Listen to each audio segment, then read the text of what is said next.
What's up, everyone? Welcome back to the 1894. I'm Darryl. Got Luke me here today for the review of Paris. We thumped them. I don't care if it's only 2-1. We thumped them. Get straight into it. Yeah, so 2-1. Comprehensive enough. We were never really. We had the little 15-minute spell between the goals in which we were under the cosh. But I say under the cosh. We went under the cosh. We were just trying to press it and we looked for that. But we came through it. We won 2-1. Luke, give us your thoughts and again. Yeah, incredible. I mean, I think defensively we were sound all night. Yeah, they scored the goal, but when you got Neymar, Mbappe, and Messi on, you're obviously going to score maybe one goal against anyone in the world. And to be fair, it was a good finish from Mbappe. But let's be honest here, apart from that, there's nothing else. Messi, I didn't notice for most of the night anyway. I didn't know he was there at times. Same with Neymar and Mbappe. No, I didn't realise any of the front three were there at all. Like, they always had the looming threat of, we can score here, but I mean, their defence is brilliant. I'm not going to take the piss. Their defence is fucking excellent. But it's that little shaft in between known as the midfield that they have nothing in. They have nothing piecing together that there's nothing piecing together that defence and forward line. And you know what? If I might add, Ander Herrera was a fucking disgrace, right? Now, getting on to it anyway, Luke. They found a bit of we found out at 7:15 that Alex Zinchenko was getting a run out and he was playing as a false nine. Do you want to tell you what, right? I'll let you take it away. You're gonna tell me everything about what was going on in Baldy's head when he did that and how it ended up turning out. I think he watched back the game. Was it the second leg against them last season? First leg. First, sorry. And he thought, you know what, I can do it again. And no. The guy hasn't played consistent football this season at all for City. Why do you think he'll play against the biggest game of the season so far? Well, Europe anyway, not in the league. But he wasn't awful, but he wasn't great either, was he? He was just average, just did nothing, no tracking back. Look, I love the guy, love him. And when he's left back, he does a great job. It's just that he's not a midfielder. I know he is, but he hasn't played there for years. And that's just, I felt like it'd be better to play someone like Palmer or someone like that. It'd be a lot better playing him, who's more. I know we didn't have phone on the Borough tonight, which is a shame, but we still won. But I feel like he thought that maybe. I thought Pep maybe thought that he could play Zinchenko midfield, but it didn't work tonight. It just didn't work. Oh, look, it didn't work. It's not going to work. I hope he never tries it again, right? We were discussing it in the stream, discussing before the stream. Zinchenko being there, we were like, oh, that means Cancelo will end up chilling out up front or something. No, Zinchenko was the one playing there. Zinchenko, the way we thought about it was that Paris first leg, he came on as a left back and he was the best player on the pitch. It was the reason we ended up going out there and winning that, because the width that we had provided there with him was unbelievable. It's the same way as Pep said when we played against the back five of United and Chelsea. It's have the width. You have the left foot on the left, the right foot on the right, and you saw it, right? And that's how it looked. That's how we were playing that game. That's why he probably went, oh yeah, I can do that again. But he didn't do that again. He hadn't played through the middle. And it makes it all the more painful. See, I say all the more painful we won. I'm not in pain. I'm loving my life. I'm not cloud nine. Right? It makes it all the weirder that you see straight away when Jesus comes on. He's adding the pressure. He's running back. He's tracking back. He's not a defender. He's tracking back, right? He took a yellow card there at the end. He should have scooped Neymar's ankles out, right? He was excellent. He changed the game. It was very reminiscent of when he came on against Liverpool last season when we won 4-1, and he added that pressure. He added a focal point. Like, he technically got the assist for the Sterling goal. He got the goal then himself, which was a very tidy little finish. He is, like, going into this West Ham game, he has to start. Yes, 100% start. And he's been excellent, like, for a majority of the season when he's playing on the right. Even when he's playing through the middle, he's been excellent. Luke, tell us about Gabriel Jesus this season. Do you think this is his comeback? Do you think this is his year to put his hat in the ring and say, look, I'm the man. I am the man. You don't need to sign me. Agreed. Yeah. Look, I'm still need a striker.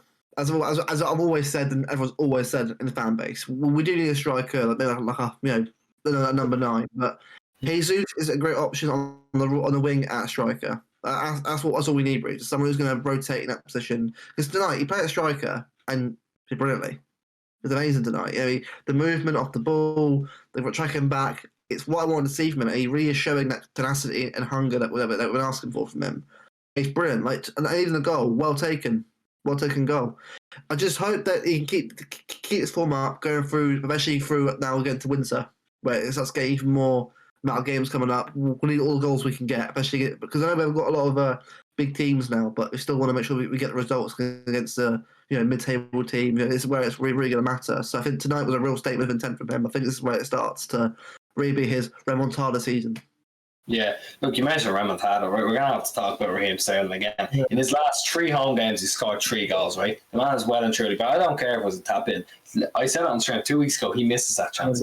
He's back, man is back, right? He's firing, and I want to take this video to apologise to him, and I'll tell anyone else who apologise to him says it too, right? The man is back. Don't play it. Look, even off the left today, he was good. Say he was good. His pressure was great. He ran at players. It looked like the old Sterling. He's back. He has a bit of confidence about him. He scored a goal, and again, like 2 weeks ago, he misses it. But I still think he's better off the right. Everyone's going to say he's better off the right. If push comes to shove, right? If push comes to shove, now I put Jesus through the middle. But for this West Ham match coming up, who plays on the right? Raheem. I mean, Riyad, look, he's not a bad player, but as we'll go on to later on, it's just first half, brilliant. It was like watching him against PSG last season. Second half, I barely noticed he was there. I noticed he was there. I just noticed how shit he was. Yeah, but it's just he's not a bad player, man. It's just Mahrez for me. It's like we've got too many right wingers. We need more couple more left wingers. Yeah, look, Raheem can play either side, but for me on the right, it's where he's best at. Especially with Everton as well. I mean, Everton went to left, missed. I mean, he's getting there, but the main thing is he's scoring goals, which is what we want to see. He's scoring the goals, and that's what matters to us right now. Look, we mentioned there, Mahrez. Luke said we get into. There's no better way to get into. So we're going to go straight into player ratings now. Right, first up, Edison. 8. I thought he was pretty good. Obviously, maybe he could have done better for the guy. I don't think so. I think it's just so close to him. There's not much you can do. Cancelo again was good. He's playing that outside. He's playing the Travella. I think it's called the Travella pass again, which that referee he gave another goal kick. Referee was shocking tonight, by the way. Right, Diaz. I thought he was so solid. He was there. He was immovable. Stone's got a 7. He won a couple of times. wasn't awful. Now he spun a couple of times. That was about it. And then Walker for that goal. The way he had burst his bollocks to go and make sure that ball stays in to cut it back was brilliant. And look, he was a huge focal point, especially when Mahrez turned off in the second half. But look, just to toss him defensive right. Yeah, I agree. Edison was good. I mean, he didn't have a lot to do, really, did he? Apart from like the goal we conceded and the chance at the end, he didn't have much to do apart from that. It shows how bad PSG were really today. I mean, yeah, again, they got a goal, but they literally just sat back the whole game. They didn't really do anything. Like, I would have thought it's like PSG would have been more pressing and wanted to sort of try and get the win against us. I just feel like, yeah, tonight was a pretty easy game for him tonight, really. But, goal, yes, but it was a relatively easy game for him tonight. Cancelo. Yeah, it was stellar routine performances recently, but he was still brilliant tonight. He still contributed, still worked hard, as he always does. He was brilliant. And Diaz is just turning more and more into a company kind of player for us now. The kind of leader at the back, and that's what I'd like to see of him. Hopefully, he'll become captain, for full time one day because he's brilliant. He has that kind of like drive, and it also has that presence in the team that the players respect him. Especially how young he is. He's just so good at that. Look, Stone wasn't even bad tonight. I think it's just Neymar and Mbappe had him now and again a little bit. It spun him a little bit now and again. I mean, look, it is hard against the players like that quality who are just that good at turning it on against anyone in the world. But he wasn't bad tonight. He still did his job. There's Walker asked for him. And Walker's been brilliant. Like first half, a little bit shaky at times, but second half, brilliant. Hungry Walker's his best Walker. Yeah, great performance. Like he wanted it. He wants to make sure that Cancelo doesn't end up playing as a right back. Right. Get into home midfield. Now, look, there's a lot of these players where you can turn around and you can say, yeah, these guys is out a bit more. Rodri is getting annoying. He's man of the match, right? I think, I thought it was just a great team performance. I can't really pick out how good. There wasn't someone head and shoulders above the rest, except for maybe a couple compared to Zinchenko. Rodri was brilliant. It's again the forward pass, the spraying, the pinging passes, the slapping asses, as I put it. Over the top, Mahrez takes it down. That was the story of the first half, and we just break in. The lovely and behind passes from Mahrez as well, linked up with Bernardo's. That was amazing. But Rodri was superb tonight. Again, he's going through it.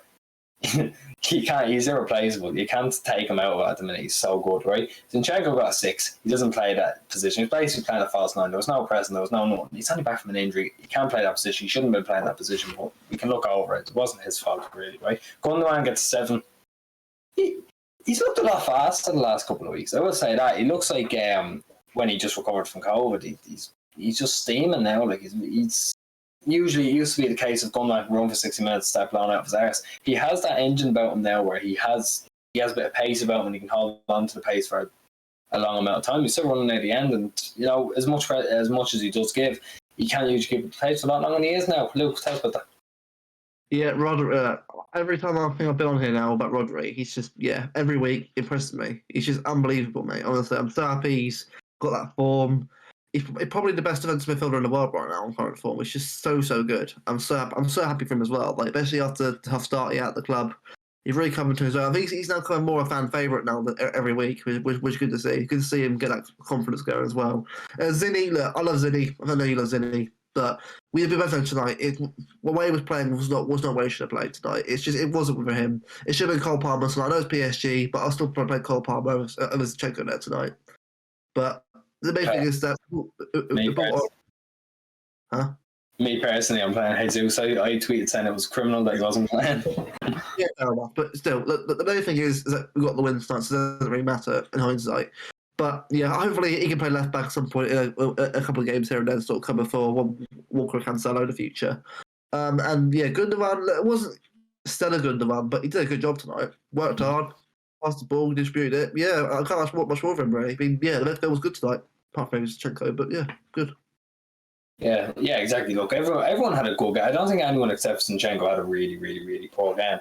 And then the cherry on the cake, right? Mahrez got a 7, right? If he was based in the first half, the man gets a 10 every time of the week. He was dog shit in that second half, right? There was a time where a ball came over and he tries taking it down and he fucking ends up over a throw. And that was the story. Like, both of the goals came down from his side, but he didn't have a big factor in either. Like, it was Walker, it was Bernardo who was going down that side. They were great. Those two boys are great. They were in the build-up. But like, if Mahrez would have been nailed on the match if he had kept playing how he did in the first half. But I don't know what happened. Just ended up falling off. Then Bernardo gets an 8. It's a run-the-mill performance, but we can't say anything else about him. Just run-the-mill. And Sterling also gets an 8. He's back. He's scoring. He seems a bit confident. Luke probably wrap it up. Tell us what you think about the front three. Yep, Mahrez, fantastic first half, strike second half. Honestly, it literally was a game of two halves of him. That was, Look, again, not a bad player. He still is. I still rather have him in the team than not at all. But it just seems like that every time he trying to get the ball in there, he probably should have got two or three goals tonight. It wasn't probably that last being so good that first half. So yeah, I can't blame him. He did the best he could, but that's all I could ask for him. He worked hard, and that's all we could ask for, really. Ronaldo, he's just every week now it's just normal for him now to do this level of performance. Like, he's everywhere tonight, working hard, tackling. I also got the assist for the winning goal for Jesus tonight. Yeah, just fantastic. I think there's more I can say about him. It's just that brilliant. And then Sterling, I'm so happy for him. So happy for him that he's got his goal again tonight. It's just. Especially after 2 weeks, fans criticising him, they're saying he should leave. I think this is if he keeps this up, he'll be back in the team full time straight away. And all we can ask for is that: just keep scoring, keep working hard, and that's all we can ask for. Look, if he's playing well, he's playing well. They can't take him out of the team. I want him to start. I want Jesus to start. I don't want any of this crap playing Zinchenko as a false nine. It's not going to work. But look, I'm not going to mention Twitter space. We've already done a review. You've already seen this. You'll see this tomorrow or something. But thanks for watching. Thanks for tuning into the stream. We'll be back with West Ham. Won't be watched on for West Ham. I don't think it's on telly, which is fucking so weird, right? But we'll have a preview. We'll have a review. We might have something in between us. Sure, we'll find out. We'll see this in the next one. Go on, see you later.